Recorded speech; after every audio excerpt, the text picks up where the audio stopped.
दनाना गांव है भिवानी के पास, तालू दनाना। सबसे पहला जो धरना इन बेटियों के लिए दनाना गांव के अंदर लगाया गया और उन्होंने ये कसम खाई है, हमारा धरना जब तक चलता रहेगा, हमारे पहलवान जीतकर और यहाँ पर आकर हमारे धरने को उठाएंगे, वरना हमारा धरना लगातार चलता रहेगा। एक बार दनाना गांव की सरदारी के लिए जोरदार ताली बजानी चाहिए। तमाम सरदारी, सम्मानित बुजुर्ग और मेरी मातर शक्तियां, सभी चरणों में आपके बेटे, आपके बच्चे हर्ष शिकारा की हाथ जोड़कर राम राम। सबसे पहले तो अभी मेरे अंकल जी पिता समान सुरेश को माइक पकड़ कर बताने लग रहे थे, गाड़े भोकन भोकन भाषण देना हो कि मैं समझान भी आऊं। मेरे अंकल जी ने सोमा का सोए तोड़ बता दिया था, अब यो समाधान न्यू होगा, न्यू नहीं तो न्यू करना है। ये तो हमारे बड़े हैं, इतना जोश इस जवानी में हमारे में आज भी नहीं है जितना जोश हमारे बुजुर्गों में। कम से कम इनका ईमान सम्मान कर लो यार। इनके मवाल दौड़े हो रहे थारे संघर्ष के मारे। हाथ जोड़कर विनती है, बात समझने और सुनने की कोशिश करना। फैसले तो लेंगे हमारे बड्डे, जो भी इनका फैसला होगा हमारे लिए वो सर्वमान्य है। लेकिन उससे दूसरा कुछ बातें ऐसी है जिनमें युवाओं को बदलाव करना पड़ेगा। एक सोशल मीडिया पर एक नई पढ़ाई चल रही है, एक नई यूनिवर्सिटी खोल ली है, जिसमें कहा अगर फेसबुक या यूनिवर्सिटी या किसने खोली है, सरकार की आईटी सेल ने, और इसमें सबसे मजबूत मीडिया कर रही है। हमने तो यह सुना था, किताबों में यह पढ़ा था, मीडिया हिंदुस्तान का वो चौथा स्तंभ है जो हिंदुस्तान की आवाज को बुलंद करती है, न्याय की आवाज को उठाती है, जनता की आवाज को नेता और मंत्रियों तक पहुंचाती है।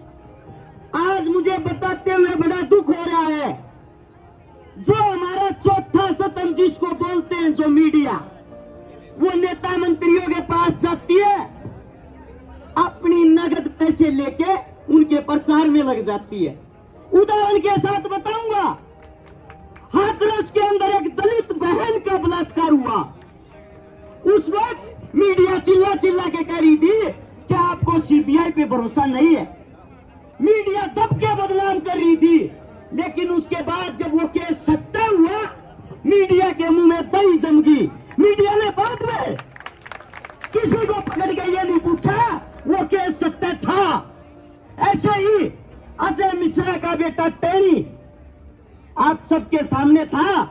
अरे शर्म आती है ये बताते हुए, जब एक हमारी बेटी अभी साक्षी ने इंटरव्यू दिया था, चैलेंज के साथ हमारा नार्को करवाओ और साथ में उस गुंडे का नार्को करवाओ, अगर हम गलत हुए हमें फांसी दो, वो गलत हुए उसको फांसी दो।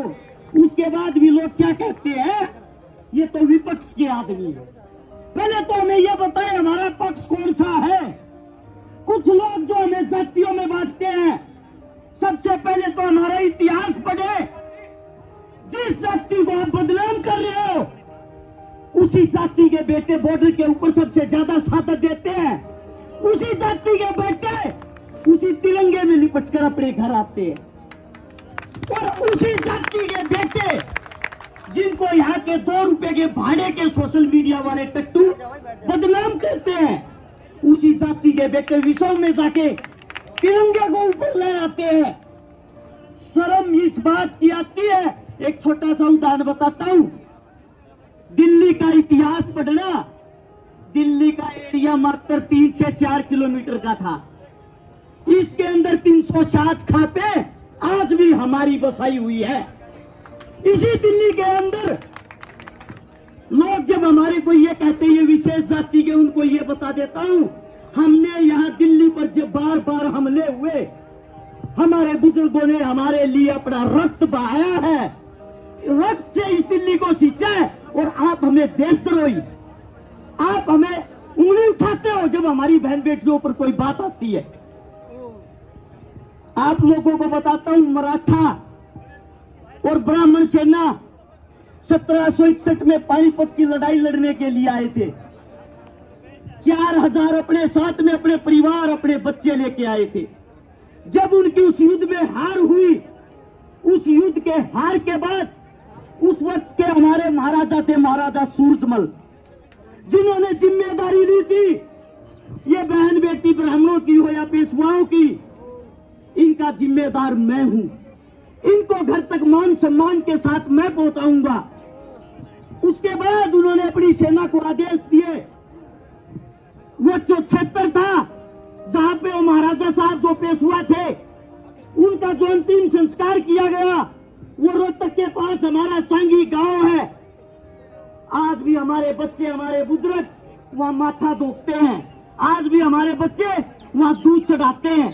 हम इतना मान सम्मान उनको आज भी करते हैं। और उनकी जो बच्चियां थी, बेटियां थी, हमारे रोहतक के और हिसार के जो मान थे, जाखड़ थे, दैया थे, गुड़िया थे, पुड़िया थे, गिल थे, इज्जत के साथ यहां से सेना जाती है। उन 4000 बेटियों को महाराष्ट्र में मुंबई से 180 किलोमीटर दूर मालेगांव नाम की जगह है, उनको वहां पे बसाती है।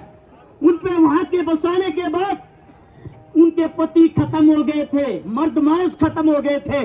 उन बेटियों की इज्जत के लिए वहीं रहना शुरू किया। तब वहां की जो मराठा सेना है, जो मराठा साम्राज्य था, उन्होंने एक फैसला लिया, हमारे से भी ज्यादा हमारी बहन बेटियों की अगर किसी ने इज्जत करी है वो इन हरियाणा के, राजस्थान के जाटों ने की है। हम अपनी बेटियों का हाथ इनके हाथ में देंगे और इनके साथ अपने रिश्ते बनाएंगे। उन रिश्तों को आज 261 साल हो गए। वहां पे 22 गांव बसे हुए हैं हमारे जाटों के। उन जाटों के जो अपने घर परिवार को छोड़कर दूसरे की बहन बेटियों की इज्जत करने के लिए वहां चले गए। हमारे लिए सभी बहन बेटियां हमारी हैं। हम सबके हक की लड़ाई लड़ रहे हैं। और जो कहता है ये विशेष जाति की है, सबसे पहले तो आपको एक बात बता दूं, जो इस पर आरोप लगे हुए उसमें 3 बेटियां राजपूत भी हैं। जो इस पर आरोप लगे हुए हैं, इसने 302 में एक ब्राह्मण को भी मार रखा है। जो इस पर आरोप लगे हुए हैं, इन्हें दाऊद जैसे आतंकवादी को भी फना दे रखी है। तो ये लड़ाई अकेली एक जाति की कैसे हो गई? लड़ाई है न्याय और अन्याय की। इस बात को आप लोगों को समझना पड़ेगा और मेरे युवाओं को इस चीज का प्रचार करना पड़ेगा। आज भी आप लोग एक गुंडे का पक्ष लेते हो और ये इज्जत किसकी, वो भी बता देता हूं। नरेंद्र मोदी साहब ने एक इंटरव्यू में कहा था, विनेश फोगाट मेरी बेटी है, मेरे परिवार की है। अरे मोदी साहब, हाथ जोड़ के आपसे ये कहता हूं, उस आप ही की बेटी के ऊपर ये मजबूरी आई हुई है। अरे प्रधानमंत्री साहब, अपनी तो बेटी की इज्जत का ख्याल कर लो। ये आपकी बेटी है। आपने चिल्लाते हुए कहा था, नहीं कहा था कि विनेश मेरी बेटी है? सुना होगा आप लोगों ने। आप ही की बेटी न्याय की भीख मांग रही है आपसे। कम से कम अपनी बेटी का तो न्याय कर दो।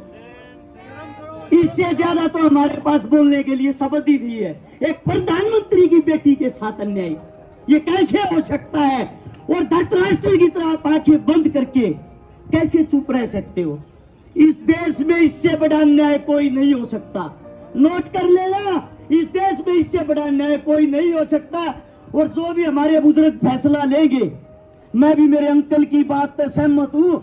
21 तारीख ना फैसला आर पार का होना चाहिए। इनका जलूस मत कटवाओ बैठा के।